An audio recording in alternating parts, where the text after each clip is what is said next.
اور کچھ کام ایسے ہیں میرے بھائی جس کا دنیا آخرت میں تو نقصان نہیں ہے، سوری دنیا میں تو نقصان نہیں ہے لیکن آخرت میں اس کا نقصان ہے. ابھی وقت ختم ہو گیا، پھر تفصیل سے بتاؤں گا. کچھ کام ایسے ہیں نہ دنیا میں کوئی فائدہ نہ آخرت میں کوئی فائدہ. یہ تینوں قسم کے کام اپنی زندگی سے اب جو پب جی کھیل رہے ہو، ٹھیک ہے دنیا میں کوئی بظاہر کوئی ایسا نقصان نظر نہیں آتا، لیکن یہ ٹائم ویسٹنگ ہے.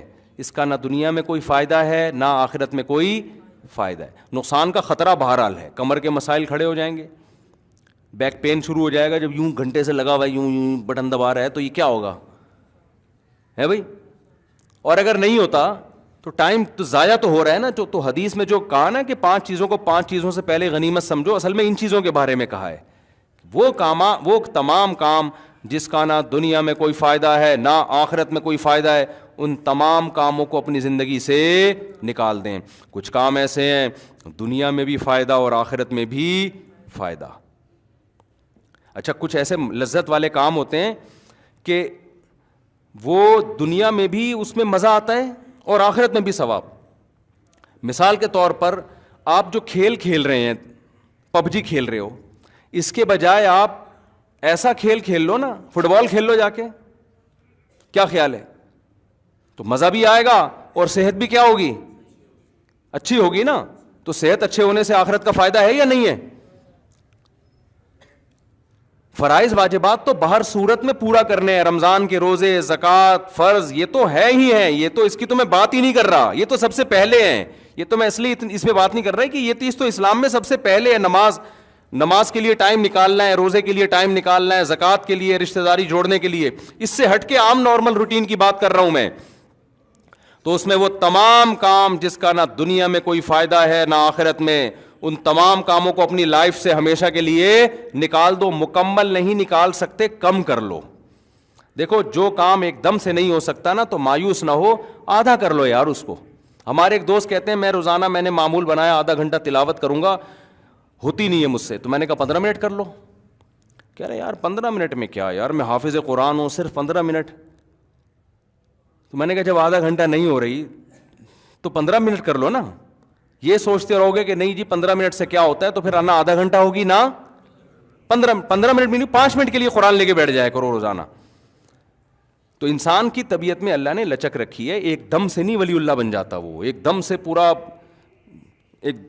یوٹن کی طرح چینج نہیں ہو جاتا. یوٹن میں بھی تھوڑا سا گھما کے آنا پڑتا ہے. ایسا کبھی گاڑی دیکھی آپ نے یوں گئی اور یوں کر کے الٹا کر کے آپ نے یوں کر کے واپس لے آئے. تو جو کام نہیں ہو رہا میرے بھائی، جتنا ہو رہا ہے اتنا کر لو. اور سب سے بڑا عذاب اس زمانے کا ٹائم ضائع کرنے کا یہ موبائل ہے. لگے رہتے ہیں فیس بک پہ، یوٹیوب پہ، ٹک ٹک ٹک. فیس بک تو ایسا ٹائم ضائع کرتا ہے، ایک ویڈیو پھر دوسری ویڈیو پھر تیسری ویڈیو پھر چوتھی ویڈیو پھر 5ویں ویڈیو پھر 6ٹھی ویڈیو. 3-4 گھنٹے لوگوں کے برباد ہو رہے ہیں اس پہ. اس کا آؤٹ پٹ 0 ہے، بلکہ نقصان دے رہا ہے وہ. تو موبائل پہ کنٹرول کرو، کنٹرول کتنا ٹائم استعمال کرنا ہے اور کب استعمال کرنا ہے اور کس کام کے لیے استعمال کرنا ہے. اور اگر آپ چاہتے ہو کہ نہیں جی ہم کچھ تھوڑی دیر تفریح کے لیے بھی استعمال ہو تو اس کا بھی ایک ٹائم رکھ لو. یار آدھا گھنٹہ میں ایویں ہی دیکھوں گا یوٹیوب اور فیس بک پہ کیا آ رہا ہے. ہم بدنظری نہ کرو اس پہ، وہ تو حرام ہے نا. تو اس کو بھی تو محدود تو کرو نا. آپ کہتے یار میں اتنا نیک نہیں بن سکتا کہ میں جب بھی یوٹیوب فیس بک دیکھوں تو کوئی کام کی چیز ہی دیکھوں، یہ تو بہت ہی نیک بن جاؤں گا نا میں. تو بھائی اتنا کر لو کہ ابھی تم 2 گھنٹے موبائل پہ ضائع کرنے کے لیے استعمال کر رہے ہو، اس ضائع کرنے کے ٹائم کو کم کر کے کتنا لے آؤ. 1 گھنٹہ ٹائم ضائع کروں گا میں، 2 گھنٹے سے کس پہ آ جاؤ. پھر تھوڑے دنوں میں جب کام کا بندے بنو گے نا انشاءاللہ تو وہ 1 گھنٹے سے خود بخود دل چاہے گا کس پہ آ جاؤ، آدھا. کیونکہ ادھر کام بڑھ رہے ہیں نا آپ کے اہم کام. ان اہم کاموں کے بڑھنے سے فائدہ یہ ہوگا کہ آپ کو اپنی زندگی کی قدر حاصل ہوگی. آپ خود آہستہ آہستہ اس ٹائم کو کم کر کے 0 پہ لے آؤ گے. آپ بولو گے بلا وجہ موبائل دیکھنا ہی نہیں ہے میں نے، کوئی کام کی بات ہے. ہم تو فون سننا بند کر دیا. میں اتنا فون سنتا تھا، اس کے بعد ایسا بند کیا ہے فلائٹ موڈ. میں تو بھول جاتا ہوں اس کو فلائٹ موڈ پہ ختم کیسے کرنا ہے بعض دفعہ، یعنی سائلنٹ سے ختم کیسے کرنا ہے. کیوں؟ ٹائم ویسٹ ہو رہا تھا. کبھی فلاں کا فون آ رہا ہے، اب اور سنائیں حضرت خیریت سے، کیسی چل رہی ہے آج کل، طبیعت ٹھیک ہے؟ میں نے کہا الحمدللہ. آپ سنائیں کہاں ہوتے ہیں حضرت آج کل آپ؟ میں تو کراچی میں ہوتا ہوں. اور آپ کہاں ہوتے ہیں؟ میں پشاور سے بات کر رہا ہوں یا میں لاہور سے بات کر رہا ہوں. اچھا بھائی 10 منٹ پی گیا.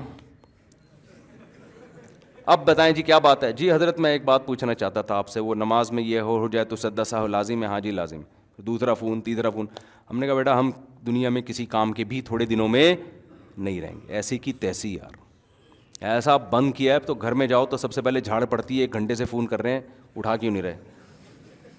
وہ جھاڑ آسان ہے, اس کے سائڈ افیکٹ کم ہے, آدمی تھوڑا برداشت پیدا ہوتی ہے, سن لیتا ہے, تھوڑا اپنا مردانگی کا احساس ہوتا ہے, اس کے بعد احساس ہوتا ہے کہ گھر میں کوئی بھی مرد نہیں ہوتا, ٹھیک ہے نا. یہ 2-3 احساسات تجربات کے بعد وہ آسان ہے. فون سننا شروع کر دیں تو سارا دن. پھر لوگ کہتے ہیں کوئی الگ نمبر رکھیں, خاص لوگوں کو دے دیں, تو بھائی وہ خاص بھی ماشاء اللہ پہلے 2 تھے, پھر 4 تھے, پھر 8 تھے, پھر 8000 ہو گئے, ٹھیک ہے نا. اس کا حل یہی ہے کہ بھائی یہ ہم اپنی مرضی سے استعمال کریں گے, آپ کی مرضی سے استعمال نہیں. اب میں یہ نہیں کہ لوگوں سے رابطہ ختم, اب میں جب فارغ ہوتا ہوں, جیسے ایئرپورٹ پہ بیٹھا ہوں جہاز کے انتظار میں, تو وہ ٹائم میرے پاس فارغ ہے, اس میں دیکھتا ہوں یار تسبیحات ہیں تو وہ اللہ کا کبھی توفیق دے دے وہ مکمل کر لو, تلاوت ہے کبھی وہ کر لو, وہ بھی ہو گیا تو یار موبائل دیکھو. اب بیٹھے پھر ہم دیکھ رہے ہوتے ہیں واٹس ایپ پہ وہ وسیم بھائی کا 6 مہینے پہلے میسج آیا ہوا ہے, اس میں کہہ رہے ہیں آپ کی طبیعت کیسی ہے, تو میں جواب دی الحمدللہ ٹھیک ہے. وہ بندہ حیران ہو رہا ہے, یار میں نے 6 مہینے پہلے طبیعت پوچھی تھی. تو ایسے ٹائم آپ کو مل جاتے ہیں بہت سارے. تو یہ نہیں کہ رابطہ منقطع کر دیں, نہ اس کا بھی نقصان ہے, یہ چیزیں بھی ضروری ہیں اس زمانے میں. تو پھر آپ نے اپنا ایک ٹائم لگا کے پھر آپ نے دیکھا یار یہ مس کال آئی ہوئی ہے تو بڑا ضروری آدمی ہے, تو پھر میں کال بیک بھی کر لیتا ہوں اس کو, بھائی آپ نے فون کیا, خیریت, کیسے فون کیا. تو یہ آپ نے اپنے فائدے کے لیے رکھا ہے, قوم کو بھی فائدہ پہنچائیں, لیکن ایسا فائدہ قوم کو نہ پہنچانے کی کوشش کریں کہ آپ فائدہ پہنچانے کے قابل ہی نہ رہیں. میں نے ایک مولانا صاحب کو دیکھا ڈپریشن کی گولیاں کھا رہے ہیں وہ موبائل کی وجہ سے. وہ مفتی ہیں, وہ لوگوں کو مسائل بتاتے ہیں. انہوں نے قوم کی خدمت کے لیے نا موبائل اوپن کھول دیا, فون آ رہے ہیں, حضرت طبیعت ٹھیک, جی ہاں ٹھیک, یہ مسئلہ, یہ طلاق ہو گئی ہے, یہ وراثت ہے, یہ فلانا مسئلہ ہے, یہ جو ہے کیا نام ہے 20 قسم کے, روزہ ٹوٹ گیا, نہیں ٹوٹا. تھوڑے دنوں میں آہستہ آہستہ کیا ہوا, ان کے اوپر کی سیٹنگ کیا ہو گئی, آؤٹ. میں ملا ان سے, اچھا جب میں ان سے ملا تو مجھے لگا کہ یار ان کی تو سیٹنگ آؤٹ لگ رہی ہے. تو انہوں نے مجھے خود بتایا کہ میری اوپر کی سیٹنگ آج کل آؤٹ ہوئی ہوئی ہے, میں گولیاں کھا رہا ہوں. میں نے کہا کیوں کہہ رہے ہیں, یہ موبائل کی وجہ سے. پھر مجھے کہنے لگے خدا کا واسطہ اس پہ کنٹرول کرنا, ورنہ یہ ڈپریشن کا مریض بنا دے گا. حقیقت ہے یہ, پہلے ڈپریشن کے مریض کم تھے, خوش زندگی تھی, رات کو بستر پہ لیٹتے تھے, سو جاتے تھے. اب یوٹیوب, فیس بک, ادھر سہانجنا کے فضائل ہیں. حقیقت ہے, سہانجنا کھانے سے یہ ہوتا ہے, آدمی ڈپریشن میں جاتا ہے, میرے پاس سہانجنا ہی نہیں ہے. لوگ سہانجنا کے چمچے کھا کھا کے 100 سال جئیں گے اور میں تو کچھ بھی نہیں. پھر جناب وہ حکیم, اس کا یہ معجون, پھر وہ ڈاکٹر کی یہ ریسرچ, پھر وہ سائنسدان کے ناسا میں سیارے چھوڑ رہے ہیں. ادھر ایک فیس بک پہ ویڈیو آتی ہے, ناسا میں جو ہے نا وہ جو ہے نا راکٹ جا رہا ہے ایک اور ناسا کا نا, اور وہ سائنسدان ان کے چاند پہ جا رہے ہیں, کوئی مریخ کی باتیں کر رہے ہیں. پھر نیچے ویڈیو آئے گی کراچی میں گٹر ابل رہے ہیں نا. آدمی کہتا ہے یار یہ پتہ نہیں دنیا میں ہو کیا رہا ہے, ہم کہاں جی رہے ہیں یار. پھر ایک اسکالر آئے گا, وہ کہے گا پاکستان بینک کرپٹ ہونے کی طرف جا رہا ہے, دیوالیہ ہو رہا ہے, بھاگو.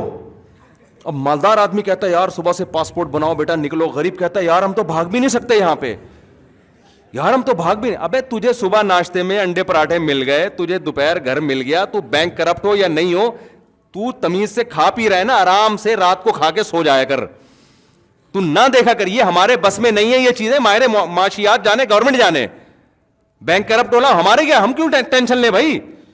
تو تمیز سے, یہ موبائل سے جان چھڑاؤ گے تو سکون کی زندگی گزرے گی. اور جو ینگ لڑکے ہیں ان کے تو اور پھر وہ لڑکیوں کے میسج بھی چیک کرنے ہوتے ہیں انہوں نے, اور ڈپریشن. تو آپ نے اپنے آپ کو اس جدید جو ٹیکنالوجی ہے اس کا غلام نہیں بنانا, اس کو اپنے تابع رکھنا ہے آپ نے. تو ٹائم بچائیں, حدیث کا یہ مفہوم ہے جو میں نے آپ کے سامنے حدیث پیش کی. اللہ تعالی ہمیں سمجھنے کی, عمل کرنے کی توفیق عطا فرمائے, اور سہانجنا کے درخت لگانے کی توفیق عطا فرمائے. وما علینا الا البلاغ.